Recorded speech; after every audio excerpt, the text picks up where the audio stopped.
업무용 책상이 침대 바로 근처에 있다면 뇌가 혼란스러울 수 있어요. 저녁에 방에 들어갔을 때 두뇌는 지금이 업무 시간인지 잠을 잘 시간인지 확신할 수가 없을 겁니다. 뭐 그게 헷갈릴 일인가 싶지만요. 무슨 말인지 아시죠? 우리는 시각적인 존재이기 때문에 해야 할 일을 할 때 환경의 도움을 받게 됩니다. 그러므로 운동을 할 때도 우리가 보통 휴식을 취하는 공간인 거실보다는 공원이나 헬스클럽 같이 다른 장소에서 운동하는 게 더 좋을 거예요. 가능하다면 침실에서는 잠을 자고 휴식을 취하는 활동만을 할 수 있도록 환경을 만들어주세요. 그러니까 침실에는 컴퓨터, 업무 서류, TV가 없어야 한다는 뜻이에요. 가능하면 핸드폰을 다른 방에 놔두고 자명종 시계를 두도록 하세요. 그러면 영상을 스크롤하고 싶은 유혹을 떨칠 수 있을 거예요. 이렇게 우리의 뇌는 침실이 안전한 환경이라고 믿게 될 거고 이에 따라 더 빨리 잠들 수 있게 될 겁니다. 몸을 돌리고 뒤척이며 스트레스를 받으면 호흡이 얕고 빨라집니다. 등을 대고 누워서 심호흡을 하세요. 그리고 공기가 어떻게 움직이고 있는지 이해하려고 해보세요. 가슴이 올라가는 느낌이 든다면 그건 호흡이 얕다는 뜻입니다. 호흡이 가슴 대신 뱃속으로 향하게 해보세요. 일어나서 심호흡을 하면 갈비뼈가 확장될 거예요. 하지만 지금은 누워있죠? 공기는 자연스럽게 배 쪽으로 갈 겁니다. 그렇지 않다면 의식적으로 그렇게 만들 수 있습니다. 이 기술을 사용해보세요. 숨을 내쉬고 폐를 비웁니다. 코로 4초 동안 숨을 들이마셔보세요. 배가 올라가게 될 거예요. 그렇게 7초 동안 숨을 참으세요. 8초 동안 한 번에 입으로 숨을 내쉬도록 해보세요. 4번 반복하세요. 전 신경 쓰지 마세요. 그냥 지켜보는 거니까요. 매일 방을 환기시키고 온도는 15도에서 19도씨로 서늘하게 유지하세요. 처음에는 너무 춥게 느껴질 수 있습니다. 하지만 잠들기 전에는 몸의 체온이 떨어지게 되는데 방이 너무 더우면 그러지 못할 수도 있어요. 박쥐들은 어둡고 조용하고 쌀쌀한 환경을 찾아 낮잠을 잘 시간이 되면 동굴 안으로 들어갑니다. 여러분도 똑같이 해보세요. 필요하다면 귀마개를 착용해도 좋으니 모든 소음을 없애고 빛도 차단하도록 노력하세요. 한밤중에 일어나셨군요. 이런 새벽 2시인데 왜 또 이런 일이 생기는 걸까요? 어떤 사람들은 한밤중에 일어나면 즉시 다시 잠이 들기도 합니다. 만약 너무 이른 시간에 일어나서 다시 잠들 수가 없다면 시계를 보지 마세요. 스트레스만 받게 될 거예요. 시계는 엎어두는 게 좋을 겁니다. 대신 일어나서 뭐라도 하세요. 휴대폰을 스크롤하거나 어려운 정신적인 활동은 하지 마세요. 그런 활동은 여러분의 뇌를 깨우기만 할 거예요. 책을 읽는 것처럼 마음이 진정되는 활동을 시도하고 방의 빛은 너무 강하지 않게 유지하세요. 애초에 잘 때도 마찬가지예요. 매일 밤 거의 같은 시간에 잠을 청하는 것은 필수입니다. 하지만 잠이 오지 않아서 침대에서 뒹굴기만 한다면 짜증이 나겠죠? 20분 동안 노력해도 잠이 오지 않는다면 편안한 활동을 해보세요. 일상의 습관은 여러분의 수면에 영향을 미칩니다. 하루 종일 일을 하면서 보내고 그 후 몇 시간 동안 SNS 피드를 스크롤한다면 몸이 제대로 피곤해질 기회가 없게 될 거예요. 그리고 낮 동안 너무 많은 정보를 받았기 때문에 두뇌가 계속 깨어있을 가능성이 더 높아요. 나가서 산책을 하고 신선한 공기도 쐬러 나가세요. 어떤 사람들은 아침이라고 해도 커피를 너무 많이 마시면 잠을 못 자기도 해요. 그러니까 커피를 그냥 포기하시거나 오후에는 그냥 마시지 않는 게 좋을 거예요. 만약 매일 운동을 한다면 밤에 더 빨리 잠들 가능성이 높을 거예요. 운동을 하기 싫다면 가벼운 운동을 15분 정도 하도록 해보세요.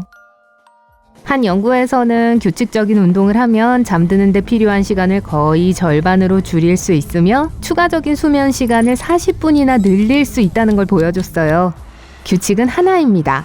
요가, 스트레칭처럼 수면의 질을 향상시킬 수 있는 편안한 운동이 아니라면 너무 늦은 저녁에는 운동을 하지 않도록 하세요. 우리는 핸드폰이나 전자기기를 만지며 너무 많은 시간을 보내죠. 스크린 시간은 가장 큰 문제 중 하나입니다. 자기 전에 적어도 1-2시간 전에는 핸드폰을 하지 말도록 하세요. 우리 몸은 생체 리듬이라는 주기에 따라 움직입니다. 생체 리듬이란 우리에게 지금이 몇 시인지를 알려주는 일종의 내부 시계죠. 보통 시계를 보는 것과 반드시 일치하지는 않지만요. 그리고 생체 시계는 우리에게 잘 시간이라는 신호를 보냅니다. 그 신호는 소음과 빛처럼 우리 주변 환경의 기초에서 나오는 것이고요. 예전에는 빛을 차단하는 것이 비교적 쉬웠습니다. 커튼만 치면 방이 어두컴컴해졌으니까요. 하지만 휴대폰과 기술 때문에 엉망이 되었죠. 휴대폰은 멜라토닌을 억제하는 파란빛을 방출합니다. 멜라토닌은 우리 몸의 잘 시간을 알려주는 호르몬입니다. 핸드폰을 사용할 때는 화면 밝기를 낮추고 블루라이트를 걸러내는 야간 설정을 사용해보세요. 우리가 보는 빛의 양은 우리 몸이 언제 잠자리에 들어야 하는지 알게 하는 중요한 요소입니다. 아침에 커튼을 걷고 햇빛이 방에 들어오면 우리 몸은 이제 일어나서 새로운 하루를 시작할 때가 되었다는 것을 알게 될 거예요. 만약 개운한 낮잠 없는 하루를 상상할 수 없다면 최소 가능한 일찍 낮잠을 자도록 해보세요. 알람도 설정하시고요. 소파에서 3시간 동안 자느라 나중에 잠을 전혀 못 자게 될 수도 있습니다. 낮잠은 오후 3시 이전에 최대 20분 동안 자야 합니다. 만약 밤 11시에 버거, 감자튀김 또는 페퍼로니 피자를 먹었다면 잠을 자는데 아주 오랜 시간이 걸린다고 해도 놀라지 마세요. 저녁 식사는 잠들기 몇 시간 전에 끝내야 합니다. 자기 전에 배가 고프면 가벼운 것을 드세요. 몸을 깨어있게 할 무거운 음식은 피하세요. 가까스로 잠들 수 있다고 해도 몸은 제대로 쉴 수가 없을 겁니다. 그 음식들을 다 소화시키려면 열심히 일해야 하니까요.